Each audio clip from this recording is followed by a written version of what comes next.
मित्रों नमस्कार, चैनल में आप सभी का स्वागत है। आज हम लोग बात करेंगे, एक क्वेश्चन अक्सर पूछा जाता है, इसकी आंसर राइटिंग हम लोग करेंगे। किन परिस्थितियों में किसी व्यक्ति को परिशांति कायम रखने के लिए तथा सदाचार के लिए बंधपत्र का मतलब होता है बॉन्ड, निष्पादित करने का आदेश दिया जा सकता है? उदाहरण सहित समझाइए। ठीक है ना। ये क्वेश्चन अक्सर पूछे जाते हैं, काफ़ी आसान क्वेश्चन है, लेकिन जब तक आप अभ्यास नहीं करेंगे परीक्षा में आप लिख नहीं पाएंगे। ठीक है ना।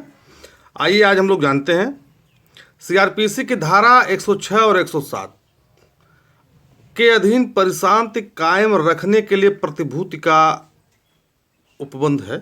ठीक है ना। धारा 106 107 में क्या है? परिशांति कायम रखने के लिए प्रतिभूति बांड जो है आपको देना पड़ेगा। तथा धारा 107 से 110 तक, धारा 108 से 110 तक के अधीन सदाचार के लिए बंधपत्र निष्पादित करने के लिए आदेश के बारे में विशेष प्रावधान है। तो वीडियो को आप लोग पूरा देखिए। ठीक है। 1 मिनट, 1.5 मिनट, 2 मिनट, 3 मिनट देखने से कोई फायदा नहीं है। 10 मिनट का वीडियो देख लेंगे, कम से कम आपको लिखने के लिए आ जाएगा। नहीं आ रहा है क्वेश्चन तो आ जाएगा। ठीक है। बहुत सारी चीज़ें देख करके याद आ जाती हैं। आइए जानते हैं। देखिए, परिशांति कायम रखने के लिए 2 तरीके से है। परिशांति कायम रखने के लिए पहला है धारा 106 में दोष सिद्धि पर। ठीक है ना। दोष सिद्धि पर परिशांति कायम रखने के लिए प्रतिभूति, यदि आपको पहले से सजा मिल चुकी है और उसके बाद यदि आप कोई अपराध करते हैं उसके बारे में प्रावधान धारा 106 में है। और अन्य दशाओं में, पहली बार करते हैं, ठीक है, मारपीट करते हैं तो अन्य दशाओं में ये है। ठीक है। या सिर्फ आप मारपीट ही करते हैं थोड़ा बहुत, उसके लिए है। आइए जानते हैं। जब सेशन न्यायालय या प्रथम वर्ग मजिस्ट्रेट, देखिए दोष सिद्धि पर ये है। ठीक है। दोष सिद्धि पर किसे, धारा 106 में जो दोष सिद्धि पर है उसको किसे पावर है? सेशन कोर्ट को और सेशन न्यायालय को और प्रथम वर्ग मजिस्ट्रेट को। जब सेशन न्यायालय या प्रथम वर्ग मजिस्ट्रेट का न्यायालय किसी व्यक्ति को धारा 106(2) के अधीन, धारा 106(2) के तहत दोषी पाता है, तब न्यायालय उसे आदेश दे सकता है कि वह 3 वर्ष तक की अवधि के लिए या 3 वर्ष से अनधिक अवधि के लिए या 3 वर्ष से अनधिक अवधि के लिए या 3 वर्ष तक की अवधि के लिए प्रतिभूओं सहित या रहित परिशांति हेतु एक बंध पत्र दे। प्रतिभूओं सहित मतलब 2, उसके साथ 2 जमानतदार होंगे। यदि 2 जमानतदार नहीं है तो प्रतिभूओं रहित पर्सनल बांड। प्रतिभूओं रहित का मतलब क्या होता है? Personal bond. ठीक है ना। मैं परिशांति कायम रखने के लिए 1 लाख रुपए का जमानत देता हूं न्यायालय को। यदि नहीं रख पाएगा तो न्यायालय 1 लाख रुपए जब्त कर लेगा आपका। 1 लाख, 1.5 लाख, जैसा भी न्यायालय उस पर जो रकम निर्धारित करे। ठीक है ना। तो यदि नहीं रख पाएगा तो जब्त कर लेगा पर्सनल बांड के तहत। यदि प्रतिभूओं का है तो यदि दोषी व्यक्ति बात नहीं मानता है, ठीक है ना, तो जमानतदार अपना जमानत बदलवा सकते हैं कोर्ट में जाकर के कि हम अब इस आदमी का जमानत नहीं लेंगे। तो धारा 106(2) के तहत, ठीक है, निम्न अपराध है जो यहाँ पे लिखा हुआ है। धारा 106(2) में निम्न अपराध दिए गए हैं। कौन कौन से हैं? पहला देखिए, आईपीसी के अध्याय 8 के तहत कोई अपराध जो धारा 153(a), बी व 154 के अधीन है। धारा 153(a), बी व 154 के जो अधीन है, ठीक है, उसके बारे में है। यहां पर देखिए दूसरा बी, कोई ऐसा अपराध जिसके तहत हमला आपराधिक बल का प्रयोग या रिष्ट है। सी, आपराधिक अभित्रास का कोई अपराध करेगा। डी, कोई अन्य अपराध जिससे परिशांति भंग हुई है, आशायित है या संभावना है। तो जब दोषी आदमियों से, जो दोषी पहले से दोषी करार किए गए हैं, यदि उनसे निम्न अपराधों की कोई आशंका है या संभावना है, ठीक है, तब उनसे जो है धारा 106 में पर्सनल बांड या बॉन्ड लिया जाएगा। ठीक है। आगे हम लोग बढ़ते हैं। प्रतिभूत या प्रतिभू लिया जाएगा। आगे हम लोग बढ़ते हैं। अब देखिए धारा 107 है। धारा 107 है अन्य दशाओं में। धारा 107 है अन्य दशाओं में। जब किसी कार्यपालक मजिस्ट्रेट, अन्य दशाओं में जो है पावर जो किसे है? कार्यपालक मजिस्ट्रेट को है। जबकि दोष सिद्धि पर किसे है? सेशन न्यायालय या प्रथम वर्ग मजिस्ट्रेट को। यहाँ पे देखिए अंतर हमेशा पहचानिए आप। प्री में भी पूछा जा सकता है, मेंस में भी आंसर राइटिंग में ये क्वेश्चन पूछा जा सकता है आपसे।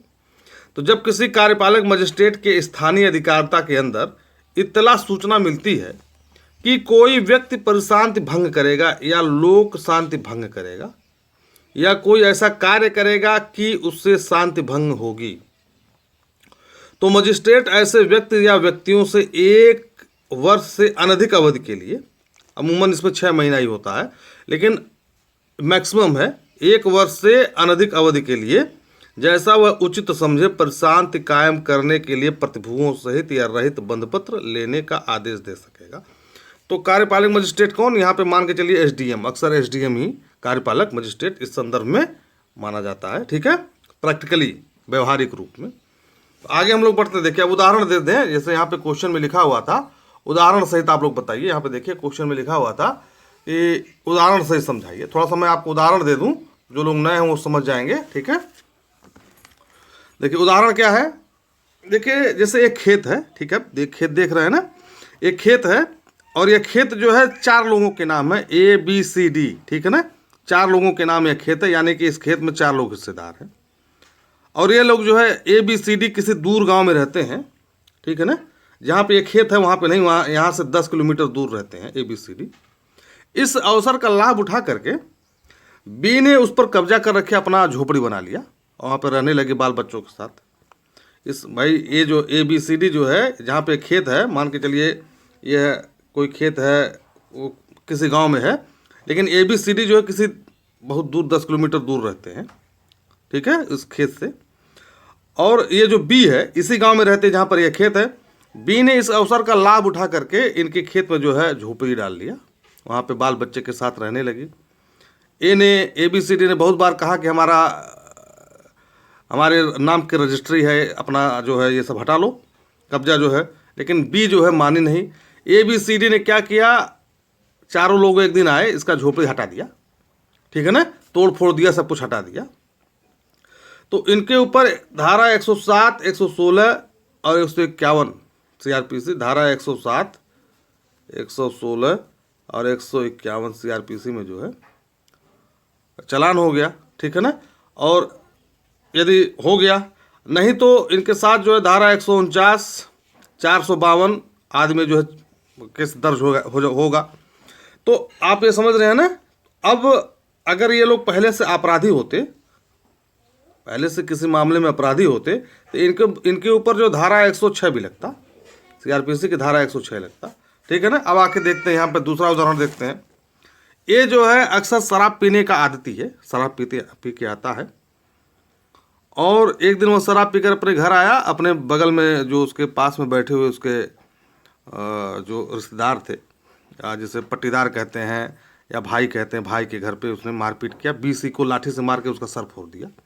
ये शराब पी कर गया, BC को लाठी से मार के उसका सर फोड़ दिया, ठीक है ना। तो इसमें भी जो है 107, 116, 151 वहाँ लगता है जहाँ पर कुछ एक्ट किया जाए, थोड़ा गंभीर अपराध जब किया जाए, ठीक है ना, ऐसे किसी को मार के सर फोड़ देना है, ठीक है, किसी को थोड़ा सा ऐसा मार देना है कि थोड़ा सा लहूलुहान हो गया है, तो 151 जो है झगड़ा मार किसी एक्ट के साथ, किसी कार्य के साथ किया जाएगा, तब लगेगा। एक प्रैक्टिकली आप बात समझिए इस बात को। अब जैसे AB है, ठीक है, इसने मार के लाठी से मार दिया, सर फूट गया, और AB जो है, A ने जो है BC को सिर्फ मारा, लात जूतों से मारा, ठीक है ना, तो वहाँ पर सीधे सीधे 107 लगेगा और 116 लगेगा। कोई चोट नहीं पहुँचाई उस दशा में। अक्सर मारपीट करते रहते हैं ये लोग, ABC जो है अक्सर मारपीट करते रहते हैं, तो पुलिस ने इन लोगों से आजिज होकर के ऊब करके जो है 107-16 में इनको बुक कर दिया। अगर ये पहले से, ये जो है पहले से दोषी होता किसी मामले में, किसी अपराध में, तो यहाँ पर जो है 107 न लग करके 106 लग जाता, ठीक है। आपकी बात समझ में आ गई। आगे हम लोग बढ़ते हैं। जो पोर्शन है जो यहाँ पे देखे, जो B पोर्शन है, देख रहे हैं आपने, सदाचार के लिए बंधपत्र निष्पादित करना। यहाँ पे आप देख रहे हैं सदाचार के लिए बंधपत्र निष्पादित करना। अब वहाँ पर हम लोग बढ़ते हैं, आइए देखें। देखिए सदाचार के लिए प्रतिभूति, ठीक है, सदाचार के लिए प्रतिभूत अर्थात गारंटी। प्रतिभूत का मतलब होता है गारंटी, ठीक है। सदाचार के लिए प्रतिभूति धारा 108, 109 तथा धारा 110 में है, ठीक है। धारा 108, धारा 109, धारा 110 में। और धारा 108 को आपको जो है ठीक से पढ़ना है, डिटेल से पढ़ना है। ठीक है, आगे हम लोग बढ़ते हैं। क्या है, देखिए धारा 108 में राजद्रोहात्मक बातों को फैलाने वाले व्यक्तियों से सदाचार हेतु प्रतिभूति मांगी जाती है। ठीक है ना, जो सरकार के खिलाफ द्रोहात्मक बात करें, सरकार के खिलाफ विरोधी बात करें, ठीक है ना, या राष्ट्र के खिलाफ विरोधी बात करें, जैसे केजरीवाल ने कहा कि कहाँ जो है सर्जिकल स्ट्राइक हुआ, सब फर्जी है, ये राष्ट्रद्रोही बातें हैं।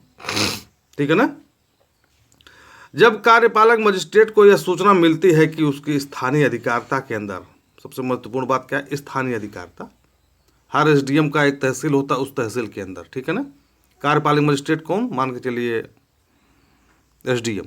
ठीक है, जब कार्यपालक मजिस्ट्रेट को यह सूचना मिलती है कि उसकी स्थानीय अधिकारिता के अंदर कोई व्यक्तिगत व्यक्ति मौखिक, लिखित या अन्य रूप से, मौखिक, लिखित या अन्य रूप से, भाई कोई कार्ड बांटना जनता के बीच, या अन्य रूप से, या सोशल मीडिया के माध्यम से फैलाना, कोई ऐसी बात करते हैं जो आईपीसी की धारा 124 क, 153 क, 153 ख और 195 क के अधीन अपराध है। ठीक है, ठीक है ना, तो आप लोग समझ गए यहाँ पे। तो धारा 153 का जो है वह धर्म, मूल, वंश, जन्मस्थान, निवास आदि के आधार पर जो है समूहों के बीच शत्रुता फैलाना। जैसे एनआरसी लागू हुआ तो कोई नेता जो है इस चीज़ को उठा करके शत्रुता फैलाए। धारा 153 ख है राष्ट्रीय अखंडता का प्रतिकूल प्रभाव। धारा 154 क्या है, ठीक है ना, तो किसी भूमि पर जो है कब्जा के संदर्भ में है, वहाँ पर। आगे हम लोग बढ़ते हैं। धारा 295 क, धारा 295 क क्या है, ठीक है ना, धारा 295 क, तो धारा 295 क में जो है विमर्शित और विद्वेषपूर्ण कार्य जो किसी वर्ग के धर्म या धार्मिक विश्वासों का अपमान करके उसकी धार्मिक भावनाओं को आहत करने के आशय से किए गए हैं। ठीक है ना, अब जैसे 295 क में यह है कि किसी मंदिर में कोई गोश्त फेंक देना, ठीक है, कोई किसी मस्जिद में सूअर का गोश्त फेंक देना, इस टाइप का जो लोग करते हैं, ठीक है, इस टाइप के जो कृत्य किए जाते हैं। तो धारा 108 1B में किसी न्यायाधीश से जो अपने पदीय कर्तव्यों के अधीन कार्य कर रहा है, जो आईपीसी के तहत आपराधिक अभित्रास या मानहानि के कोट में आता है। ठीक है ना, तो धारा 108 को आपको ठीक से पढ़ना है। धारा 108 सेकंड में आईपीसी की धारा 292 में कोई अश्लील वस्तु, जैसे कोई पुस्तक, अश्लील वस्तु का विक्रय है, उत्पादन है, प्रकाशन है, आयात है, निर्यात है, भाड़े पर देना है या किसी अन्य प्रकार से प्रचालित करना है। ठीक है ना, तो जैसे कोई पुस्तक है, कोई सीडी है, कोई वीडियो है, इस टाइप का जो है लोग करते हैं। तो यदि मजिस्ट्रेट की राय में कार्रवाई का उचित कारण दिखता है तो वह 1 वर्ष से अनधिक अवधि के लिए बंधपत्र प्रतिभूओं सहित या रहित ले सकता है। तो आपसे पूछा जा सकता है कि धारा 108 में मजिस्ट्रेट कितने समय के लिए बंधपत्र ले सकता है, तो 1 वर्ष। ठीक है ना, आगे बढ़ते हैं हम लोग। धारा 109 देखिए खत्म होने वाला है अब। धारा 109 है संदिग्ध व्यक्तियों से सदाचार के लिए प्रतिभूति से। धारा 109 के तहत ऐसे संदिग्ध व्यक्तियों से सदाचार के लिए प्रतिभूत रहित या सहित ले सकता है जिसके द्वारा अपराध किए जाने की संभावना है। ठीक है, कोई अजनबी इंसान किसी इलाके में आके रह रहा है जहाँ पे लोगों को देखकर यह लगता है, लोग उसको बारे में से सोचते हैं कि ये जो है खूंखार प्रकृति का दिख रहा है, कोई अपराध करने के लिए आया हुआ है। कार्यपालक मजिस्ट्रेट इस धारा के अधीन कार्रवाई हो तो निम्न 2 बातों को सुनिश्चित करेगा। जब इस धारा के अधीन कार्यपालक मजिस्ट्रेट कोई कार्रवाई करता है, ठीक है ना, व्यवहारिक रूप में यह समझिए कार्यपालक मजिस्ट्रेट का मतलब है एसडीएम। ठीक है ना, पहला जो आज के संबंध में उत्तर प्रदेश में है, अब किसी अन्य राज्य में क्या है मैं नहीं कह सकता, लेकिन उत्तर प्रदेश में कार्यपालक मजिस्ट्रेट जो इन सब के बारे में जो जमानत लेते हैं वो एसडीएम ही लेते हैं अक्सर। यदि नहीं है तो हो सकता है एडीएम ले, नहीं तो एसडीएम। पहला है संदिग्ध व्यक्ति अपनी उपस्थिति छिपाने में चालाकी बरत रहा है। दूसरा है संदिग्ध व्यक्ति अपनी उपस्थिति को किसी संज्ञेय अपराध को कारित करने को नीयत से छिपा रहा है, ठीक है ना, कोई ऐसा अपराध करना है उस नीयत से जो है अपने आप को छिपा रहा हो। तो धारा 110 अभ्यासिक अपराधियों से सदाचार हेतु प्रतिभूति है, जो आदतन अपराधी हैं, ठीक है ना, जो आदतन अपराधी हैं उनको कितना लात जूता पड़े लेकिन वो सुधरने वाले नहीं हैं। जब कार्यपालक मजिस्ट्रेट को सूचना मिलती है कि उसके स्थानीय अधिकारिता के अंदर कोई अभ्यासतः लुटेरा, गृहभेदक का मतलब जो सेंध लगा के या नकब लगा के किसी घर में चोरी करते हैं, चोर, कूट रचयिता, चुराई हुई संपत्ति को रखने वाला, चोरों को संरक्षण देने वाला, चोरी की संपत्ति छिपाने वाला, व्यापहरण, अपहरण, उद्यापन, छल, रिष्टि करने वाले, ठीक है ना, करने वाले किसी अन्य विधि के तहत, करने वाले या किसी अन्य विधि के तहत। तो धारा 110 देखेंगे बहुत सारी अन्य विधियाँ लिखी हुई हैं, जैसे आप ये समझिए कि जैसे विदेशी मुद्रा हो गया, कर्मचारी भविष्य निधि हो गया, खाद्य अपमिश्रण अधिनियम हो गया, तो इसलिए हमने सबको एक ही में लिख दिया है। या किसी अन्य विधि के तहत अपराध करने वाले व्यक्ति से 3 वर्ष से अनधिक अवधि तक प्रतिभूति सहित या रहित बंधपत्र कार्यपालक मजिस्ट्रेट ले सकता है। अनधिक अवधि, यहाँ अवधि लिख दीजिएगा, अवधि तक, ठीक है ना। तो ये जो है धारा 110 में जो है कार्यपालक मजिस्ट्रेट जो है 3 वर्ष तक, यहाँ पे देख रहे हैं ना 3 वर्ष लिखा हुआ है, धारा 110 में कार्यपालक मजिस्ट्रेट को 3 वर्ष तक जो है प्रतिभूति सहित या रहित बंधपत्र लेने का अधिकार है। तो इस प्रकार से आपका यह आंसर राइटिंग समाप्त होता है। आशा करते हैं कि आपको समझ में आया होगा। वीडियो को लाइक करिए, शेयर करिए, सब्सक्राइब करिए। धन्यवाद।